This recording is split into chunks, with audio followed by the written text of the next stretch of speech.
Vishnu ശാലിനിയുടെ latest എപ്പിസോഡിൽ അങ്ങനെ കാർത്തിയെക്കുറിച്ചുള്ള സത്യങ്ങളൊക്കെ വിഷ്ണുവോട് ശാലിനിയോട് തുറന്നു പറയുകയാണ്.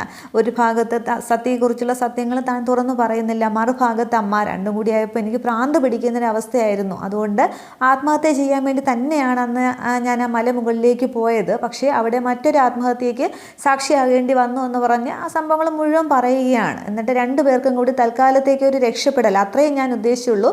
അതുകൊണ്ടാണ് കാർത്തികയെ വീട്ടിലേക്ക് വിളിച്ചു കൊണ്ടുവന്നത്. പക്ഷേ ഒരു നീരാളിയാണ് ഞാൻ കൊണ്ടുവന്നതെന്ന് പിന്നീടാണ് എനിക്ക് മനസ്സിലായത്. അതിൻ്റെ വരിഞ്ഞു മുറുകൽ കൊണ്ട് ഇപ്പോൾ ഞാൻ ശ്വാസം മുട്ടുകയാണ് എന്നിങ്ങനെ പറയുകയാണ്. അന്നേരം വിഷ്ണു ശാലിനി ഇങ്ങനെ അങ്ങ് തിരിഞ്ഞങ്ങ് ഇതെല്ലാം കേട്ടിങ്ങനെ നിൽക്കുകയാണ്. തുടർന്ന് വിഷ്ണു ചെന്ന് ശാലിനി ഇങ്ങനെ പിടിച്ച് തിരിക്കുന്നുണ്ട്. എന്നിട്ട് പറയുകയാണ്, ഈ മഹാവിഷ്ണുവിന് ഭാര്യയായിട്ട് ഈ ഒരു മഹാലക്ഷ്മി മാത്രമേ ഉള്ളൂ. അത് താനാടോ? കാർത്തികയൊന്നും ആരുമല്ല, താനാണ് എന്നോ എപ്പോഴും എൻ്റെ ഭാര്യ എന്നിങ്ങനെ പറയുമ്പോൾ വിഷ്ണുവേട്ടാന്നും പറഞ്ഞ് ശാലിനിയാണെങ്കിൽ വിഷ്ണുവിൻ്റെ നെഞ്ചിലേക്ക് അങ്ങ് വീഴുകയാണ്. തുടർന്ന് ശാലിനി അങ്ങ് ആകെ കരഞ്ഞ് വെള്ളം വയ്ക്കുകയാണ്. ഇത് എനിക്ക് അറിയാമായിരുന്നു, എനിക്ക് മാത്രമേ അത് മനസ്സിലാവുകയുള്ളൂ. ആരെന്ത് വേണമെങ്കിലും പറഞ്ഞോട്ടെ, പക്ഷേ വിഷ്ണുവേട്ടൻ എനിക്ക് മാത്രമുള്ളതാണ് എന്ന് പറഞ്ഞിട്ട് ശാലിനി അങ്ങോട്ട് കരയുകയാണ്. വിഷ്ണുവിനും കരച്ചിലൊക്കെ വരുന്നുണ്ട്. വിഷ്ണു ഇങ്ങനെ ശാലിനി ഇങ്ങനെ മുതുകിൽ തട്ടി ഇങ്ങനെ ആശ്വസിപ്പിക്കുകയാണ്. തുടർന്ന് കുറേ നേരം അങ്ങനെ നിൽക്കുന്നുണ്ട്. അതിനുശേഷമാണെങ്കിൽ ശാലിനി പെട്ടെന്ന് അങ്ങോട്ട് മാറുകയാണ്. എന്നിട്ട് കണ്ണീരൊക്കെ അങ്ങോട്ട് തുടയ്ക്കുന്നുണ്ട്. അന്നേരം വിഷ്ണുവും കണ്ണീരൊക്കെ തുടയ്ക്കുകയാണ്. എന്നിട്ട് വിഷ്ണു പറയുന്നുണ്ട്, കാർത്തിക് എന്ന വിഷം അമ്മയുടെ ശരീരം മുഴുവൻ, മനസ്സ് മുഴുവൻ അങ്ങോട്ട് വ്യാപിച്ചിരിക്കുകയാണ്. അവളുടെ കള്ളി വെളിച്ചത്ത് കൊണ്ടുവരണം. അതിന് നമ്മൾ ഒരുമിച്ച് നിന്നാൽ മാത്രമേ അതിന് സാധിക്കുകയുള്ളൂ എന്നിങ്ങനെ പറയുകയാണ്. താൻ കൂടെ എൻ്റെ കൂടെ ഉണ്ടാകണം. അതിന് അവളുടെ രഹസ്യങ്ങൾ അവളുടെ നാവിൻ തുമ്പിൽ നിന്ന് തന്നെ അമ്മയോട് പറയിപ്പിക്കണം, എന്നാലേ രക്ഷയുള്ളൂ എന്നൊക്കെ പറയുമ്പോഴും ശാലിനി ഇങ്ങനെ അത് സമ്മതിക്കുകയാണ്. തുടർന്ന് ശാലിനിയുടെ തോളിലേക്ക് ഇങ്ങനെ വിഷ്ണു കൈവയ്ക്കുകയാണ്. താൻ എൻ്റെ കൂടെ ഉണ്ടാവില്ലേടോ എന്നിങ്ങനെ ചോദിക്കുമ്പോൾ എത്ര നാൾ ഈ ഒരു വാക്കിന് വേണ്ടി, ഈ ഒരു തുറന്നു പറച്ചിലിന് വേണ്ടി ഞാൻ കൊതിച്ചിട്ടുണ്ടെന്നറിയാമോ? വിഷ്ണുവേട്ടൻ ഒന്ന് വിളിച്ചിട്ട് സുഖാണോടോ തനിക്ക് എന്നൊരു ചോദ്യത്തിനായിട്ട് എത്ര രാത്രികളിൽ ഒരു ഫോൺ കോളിന് വേണ്ടി ഞാൻ ആ ഫോൺ നോക്കി എത്ര തവണ ഇരുന്നിട്ടുണ്ടെന്ന് വിഷ്ണുവേട്ടൻ അറിയാമോ? സ്ത്രീകളുടെ മനസ്സ് അങ്ങനെയാണ്, വിധിയെ പഴിച്ച് ഞങ്ങൾ കുറേ കാലം ഇരിക്കും എന്നൊക്കെ ഇങ്ങനെ പറയുമ്പോൾ വിഷ്ണുവിനും അങ്ങ് സങ്കടം വരികയാണ്. വിഷ്ണുവും കരയുന്നുണ്ട്. എന്നിട്ട് വിഷ്ണു പറയുകയാണ്, എൻ്റെ അവസ്ഥ ഇത് തന്നെയായിരുന്നു. നേരെ ചൊവ്വയൊന്ന് ഉറങ്ങിയിട്ട് എത്ര നാളായെന്നറിയാമോ? ഒന്ന് ആശ്വസിപ്പിക്കാൻ പോലും അടുത്ത ആരും ഇല്ലാതെ എന്നിങ്ങനെ പറഞ്ഞ് വിഷ്ണു അങ്ങ് കരയുകയാണ്. രണ്ട് കണ്ണിൽ നിന്നും അങ്ങനെ കണ്ണുനീര് ഒഴുകുമ്പോൾ വിഷ്ണുവേട്ടാന്നും പറഞ്ഞിട്ട് വീണ്ടും ശാലിനി അങ്ങ് വിഷ്ണു നെഞ്ചിലേക്ക് വീഴുന്നുണ്ട്. ശാലിനിയെ ചേർത്ത് പിടിച്ച് വിഷ്ണു അങ്ങ് കരയുന്നുണ്ട്. ശാലിനി അങ്ങ് കരയുകയാണ്. അന്നേരം കഴിഞ്ഞതൊക്കെ കഴിഞ്ഞു, ഇനി നമുക്ക് ഒരുമിച്ച് മുന്നോട്ട് പോകാം എന്ന് പറയുമ്പോൾ തുടർന്ന് അവർ വിഷ്ണുവിൻ്റെ നെഞ്ചിൽ നിന്നും ശാലിനി അങ്ങോട്ട് മാറുന്നുണ്ട്. എത്രയും വേഗം കാർത്തികയുടെ സത്യങ്ങൾ പുറത്തു കൊണ്ടുവരണം, അതിന് തൻ്റെ സഹായമാണ് എനിക്ക് വേണ്ടത് എന്നിങ്ങനെ പറഞ്ഞിട്ട് ശാലിനിയുടെ കൈ ഇങ്ങനെ വിഷ്ണു കോർത്തു പിടിക്കുകയാണ്. എന്നിട്ട് താൻ എൻ്റെ കൂടെ ഉണ്ടാവില്ലേ എന്നിങ്ങനെ ചോദിക്കുമ്പോൾ ഉണ്ടാവും, ഞാൻ വിഷ്ണുവേട്ടൻ്റെ കൂടെ ഏതിനും ഉണ്ടാകും എന്നിങ്ങനെ ശാലിനി പറയുന്നുണ്ട്. ആ കൈകോർത്ത് പിടിച്ച് അവിടെ അവരങ്ങനെ നിൽക്കുന്നത് കാണിക്കുകയാണ്. അന്നേരം പിന്നെ പക്ഷേ സത്യയുടെ കാര്യമൊന്നും അവിടെ വിഷ്ണു ചോദിക്കുന്നില്ല. വിഷ്ണുവിന് പറയാനുള്ളത് മുഴുവൻ വിഷ്ണുവോടെ പറഞ്ഞു കഴിഞ്ഞു. പക്ഷേ ശാലിനിയും സത്യയുടെ കാര്യമൊന്നും പറയുന്നുമില്ല, വിഷ്ണു അത് ചോദിക്കുന്നുമില്ല. ഇതേ സമയം സത്യഭാമയുടെ വീട്ടിൽ കാർത്തികയുടെ റൂമിലാണെങ്കിൽ പൊന്നിയ ബെഡ്ഷീറ്റും സാരിയും ഒക്കെ ഇങ്ങനെ മടക്കി വെക്കുന്നുണ്ട്, കട്ടിലിൽ കിടക്കുന്നത്. കാർത്തിക അടുത്താണെങ്കിൽ കസേരയിട്ട് കാലുമേറ്റി ഇരിക്കുകയാണ്. പൊന്നി ഇഷ്ടമില്ലാതെയാണ് അതൊക്കെ ചെയ്യുന്നത്. അന്നേരം കാർത്തിക ചോദിക്കുന്നുണ്ട്, ശാലിനിയോട് പൊന്നിക്ക് വലിയ കൂറാണല്ലേ, എന്താ കളക്ടറേറ്റിൽ തൂപ്പുപണി വല്ലതും ഓഫർ ചെയ്തിട്ടുണ്ടോ എന്ന് ചോദിക്കുകയാണ്. അന്നേരം ദേഷ്യത്തോടെ തന്നെ പൊന്നി തിരികെ അങ്ങോട്ട് മറുപടി പറയുന്നുണ്ട്, എനിക്കെന്തിനാ വേറെ പണി, എനിക്കിവിടെ തന്നെ ഒരു പിടിപ്പത് പണിയുണ്ട്, എനിക്ക് അതിൻ്റെ ആവശ്യമൊന്നുമില്ല എന്ന് പറയുമ്പോൾ കാർത്തിക മനസ്സിൽ കരുതുകയാണ്, ഇതിപ്പോൾ തുമ്മിയ തെറിക്കുന്ന മൂക്കാണടി, എൻ്റെയും വിഷ്ണുവേട്ടൻ്റെയും കല്യാണം ഒന്നങ്ങോട്ട് കഴിഞ്ഞോട്ടെ, അധികാരം എൻ്റെ കയ്യിൽ കിട്ടിക്കഴിഞ്ഞാൽ നിൻ്റെ ഈ പണിയൊക്കെ ഞാനങ്ങോട്ട് തെറിപ്പിക്കും എന്ന് കരുതുന്നുണ്ട്. അന്നേരം വിചാരിക്കുകയാണ്. അന്നേരം പൊന്നി വീണ്ടും അതൊക്കെ ഡ്രസ്സൊക്കെ ഇങ്ങനെ മടക്കി വെച്ചുകൊണ്ടിരിക്കുമ്പോൾ ചോദിക്കുന്നുണ്ട്, എൻ്റെയും വിഷ്ണുവേട്ടൻ്റെയും കല്യാണം ആവുമ്പോൾ ബന്ധുക്കളേക്കാൾ കൂടുതൽ ശത്രുക്കളായിരിക്കും വരുന്നത് അല്ലേ പൊന്നിയും ചോദിക്കുക. അന്നേരം എനിക്കറിയാൻ പാടില്ല എന്നിങ്ങനെ പൊന്നി പറയുന്നുണ്ട്. അന്നേരം ഞാൻ ചോദിച്ചാലാണല്ലോ പൊന്നിക്ക് ഒന്നും അറിയാൻ പാടില്ലാത്തത്, ബാക്കിയുള്ളവരെയൊക്കെ ചോദിച്ചാൽ മണി പോലെ ഉത്തരം പറയുന്ന കേൾക്കാമല്ലോ എന്നിങ്ങനെ ചോദിക്കുന്നുണ്ട്. അന്നേരം അതൊന്നും എനിക്കറിയില്ല, എനിക്കിവിടെ ഇതൊന്നും കേട്ടോണ്ടിരിക്കാനുള്ള സമയമില്ല, അടുക്കളയിൽ പിടിപ്പത് പണിയുണ്ടെന്നും പറഞ്ഞ് പൊന്നി അങ്ങോട്ട് പോകാൻ തുടങ്ങുമ്പോൾ കാർത്തിക കസേരയിൽ നിന്ന് എഴുന്നേറ്റിട്ട് പൊന്നി പിടിച്ചങ്ങോട്ട് നിർത്തുകയാണ്. അവിടെ നിന്നേ ഒരു കാര്യം കൂടി പറയട്ടെ, പിന്നെ എൻ്റെയും വിഷ്ണുവേട്ടൻ്റെയും കല്യാണം സത്യാമ്മ ജീവിച്ചിരിക്കുമ്പോൾ എന്തായാലും നടക്കുക തന്നെ ചെയ്യും. അപ്പോൾ നിൻ്റെ ശാലിനിയോട് ഇതൊക്കെ അങ്ങോട്ട് പറഞ്ഞേക്ക് എന്നൊക്കെ പറയുകയാണ്. എന്നുവെച്ചാൽ ശാലിനിയെ അറിയിക്കാൻ വേണ്ടി തന്നെയാണ് പറയുന്നത്. എന്തായാലും എന്തായാലും സത്യമ്മ കല്യാണം നടത്തും എന്നൊക്കെ പറഞ്ഞിട്ട് മുടക്കാൻ പറ്റുന്ന ആരെങ്കിലും ഉണ്ടെങ്കിൽ അങ്ങോട്ട് മുടക്കി കാണിക്കാൻ പറയും എന്നൊക്കെ പൊന്നിയോടങ്ങ് പറയുകയാണ്. തുടർന്ന് പൊയ്ക്കോളാൻ പറയുമ്പോൾ പൊന്നി അങ്ങ് പോകുന്നുണ്ട്. അന്നേരം കാർത്തിക മനസ്സിൽ കരുതുകയാണ്, ഇവളാ ശ്യാമയുടെയും ശാലിനിയുടെയും വാലാണ്. ഞാൻ ഈ പറഞ്ഞതൊക്കെ സെക്കൻഡുകൾക്കുള്ളിൽ എന്തായാലും അവരുടെ ചെവിയിലെത്തും. അത് തന്നെയാണ് എനിക്കും വേണ്ടത്.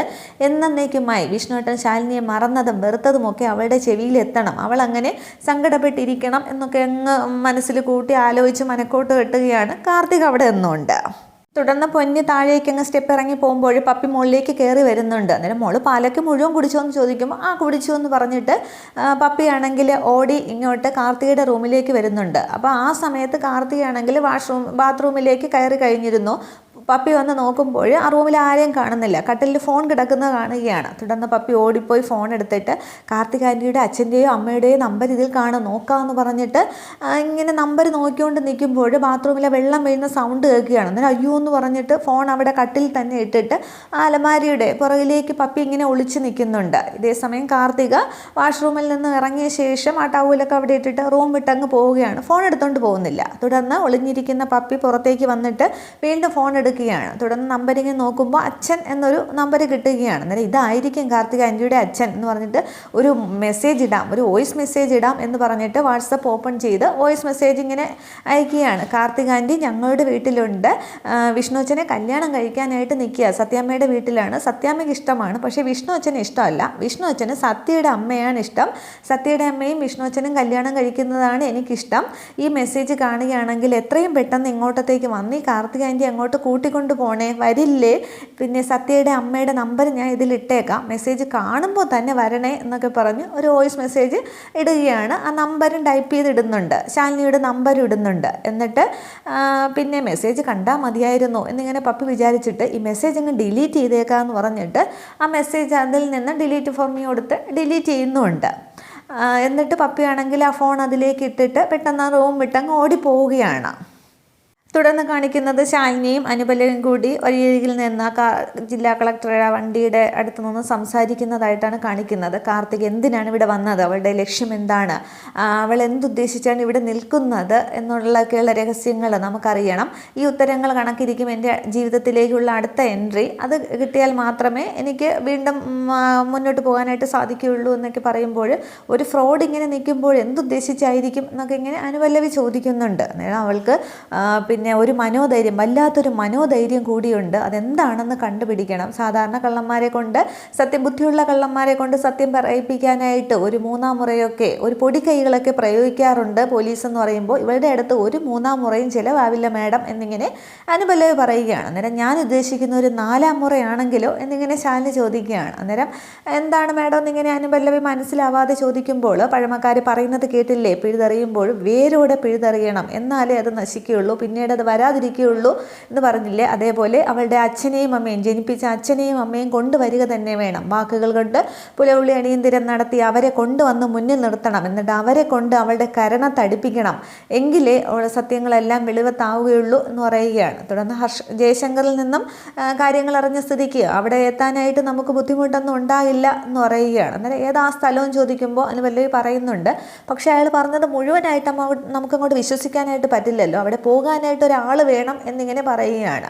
തുടർന്ന് അനുപല്ലവി പറയുന്നുണ്ട്, അവിടെ എനിക്കൊരു പരിചയത്തിലുള്ള ഒരാളുണ്ട്, പ്രകാശ് എന്നാണ് പേര്, കൊറിയർ സർവീസൊക്കെ നടത്തുന്ന ആളാണ്, എന്തെങ്കിലും ആവശ്യം പറഞ്ഞ് വിളിച്ചാൽ മറുത്തൊന്നും പറയില്ല എന്ന് പറയുകയാണ്. എങ്കിൽ സമയമൊന്നും വൈകിപ്പിക്കേണ്ട, നമ്മൾ താമസിപ്പിക്കുന്ന ഓരോ മിനിറ്റും നമുക്ക് തന്നെ വിനയായിട്ടാണ് വരുന്നത്, അതുകൊണ്ട് എത്രയും പെട്ടെന്ന് പ്രകാശിനെ വിളിച്ച് കാര്യങ്ങൾ പറയുമെന്ന് പറയുകയാണ്. ഓടുന്ന പട്ടിക്ക് ഒരു മുഴ മുന്നേ തന്നെ അറിയണം, എങ്കിലേ കുരുക്ക് കറക്റ്റായിട്ട് കഴുത്തിൽ മുറുകയുള്ളൂ എന്നൊക്കെ, ഇനി ഒരു പെണ്ണിന് കൂടി അവസരം കൊടുക്കാനായിട്ട് പറ്റില്ല എന്നിങ്ങനെ പറയുകയാണ്. അതായത് വിഷ്ണുവിൻ്റെ ജീവിതത്തിലേക്ക് എത്രയും പെട്ടെന്ന് കടന്നു ചെല്ലണം, സത്യാമ്മയുടെ മുമ്പിൽ കാർത്തികയുടെ സത്യങ്ങളൊക്കെ വെളിപ്പെടുത്തണം എന്നുദ്ദേശിച്ച് തന്നെയാണ് ശാലിനി ഇവിടെ ഓരോന്നായിട്ട് മുന്നോട്ട് നീക്കുന്നതൊക്കെ. തുടർന്ന് ശാലിനി അവിടെ ഇങ്ങനെ ആലോചിച്ച് നിൽക്കുമ്പോൾ അനുപല്ലവി ഈ പ്രകാശിനെ വിളിച്ച് കാര്യങ്ങളൊക്കെ പറയുന്നുണ്ട്. തുടർന്ന് കാർത്തികയുടെ വീടാണ് കാണിക്കുന്നത്. അവിടെ കാർത്തികയുടെ അച്ഛനാണെങ്കിൽ ഉമ്മറത്തേക്ക് വന്നിങ്ങനെ കസേരയിൽ വന്നിരിക്കുന്നുണ്ട്. ആകെ ഒരു വിഷമവും ദേഷ്യവും ഒക്കെയാണ് പുള്ളിയുടെ ഭാവം. അന്നേരം ഈ സമയത്ത് പ്രകാശ് അനുപലെ വിളിച്ചു പറഞ്ഞ പ്രകാശാണെങ്കിൽ ഒരു കൊറിയറൊക്കെ ആയിട്ട് ആ വീട്ടിലെ ഫ്രണ്ടിൽ വന്ന് സ്കൂട്ടി നിർത്തിയതിന് ശേഷം അപ്പോൾ ഇത് തന്നെയാണ് കാർത്തികയുടെ വീട്, ആ ഇരിക്കുന്നത് കാർത്തികയുടെ അച്ഛനായിരിക്കും, ഇരിക്കുന്ന ഭാവമൊക്കെ കണ്ടിട്ട് അച്ഛനായിരിക്കും എന്നൊക്കെ പറഞ്ഞുകൊണ്ട് ഈ പുണ്യാള മിന്നിച്ചേക്കണേ എന്നൊക്കെ പറഞ്ഞുകൊണ്ട് ഇയാൾ ആ കൊറിയറും കൊണ്ട് ചെല്ലുകയാണ്. അന്നേരം ആരാ എന്താന്ന് ചോദിക്കുമ്പോൾ ഈ കാർത്തിക രാജേന്ദ്രൻ എന്നിങ്ങനെ ചോദിക്കുകയാണ്. അന്നേരം ഈ കാർത്തികയുടെ അച്ഛൻ്റെ മുഖഭാവം അങ്ങോട്ട് മാറുന്നുണ്ട്. രാജേന്ദ്രൻ ഞാനാണ് എന്താന്ന് ചോദിക്കുന്നുണ്ട്. അന്നേരം അല്ല കാർത്തിക രാജേന്ദ്രൻ എന്ന് പറയുമ്പോൾ ഈ കാർത്തികയുടെ അച്ഛന് ദേഷ്യം വരികയാണ്. അന്നേരം എന്താന്ന് ചോദിക്കുമ്പോൾ ഒരു കൊറിയറുണ്ട്, അത് ഒപ്പിട്ട് വാങ്ങണമെന്ന് പറയുകയാണ്. അന്നേരം ഇവിടെ കാർത്തിക ആരും ഇല്ല എന്ന് പറയുകയാണ്, കൊണ്ടുപോകണമെന്നൊക്കെ പറയുകയാണ്. അന്നേരം പുറത്ത് പോയതാണോ എന്നിങ്ങനെ ചോദിക്കുകയാണ്. ഈ മനോജ് ചോദിക്കുന്നുണ്ട്, പല പ്രകാശ് ചോദിക്കുന്നുണ്ട്.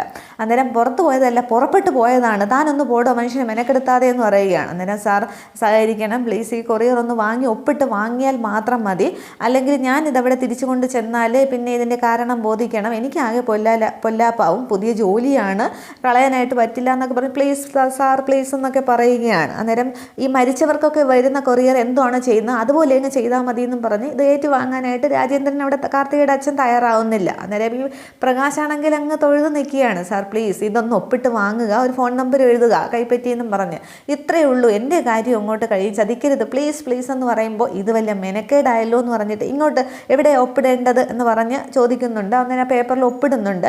തുടർന്ന് ഫോൺ നമ്പർ കൂടി എഴുതിയേക്കണേന്ന് പറയുകയാണ്. അന്നേരം ഇങ്ങനെ നോക്കിയിട്ട് എന്ന് പറഞ്ഞിട്ട് ഫോൺ നമ്പർ എഴുതുന്നുണ്ട്. അതിന് വേണ്ടിയിട്ടാണ് ഈ പ്രകാശ് അവിടെ വന്നിരിക്കുന്നതും ഒക്കെ. തുടർന്ന് ഇത് ഐശ്വര്യമായിട്ട് ഇതങ്ങോട്ട് കൈപ്പറ്റിയാട്ടെ എന്ന് പറഞ്ഞ് അതങ്ങോട്ട് കൊടുക്കുന്നുണ്ട്.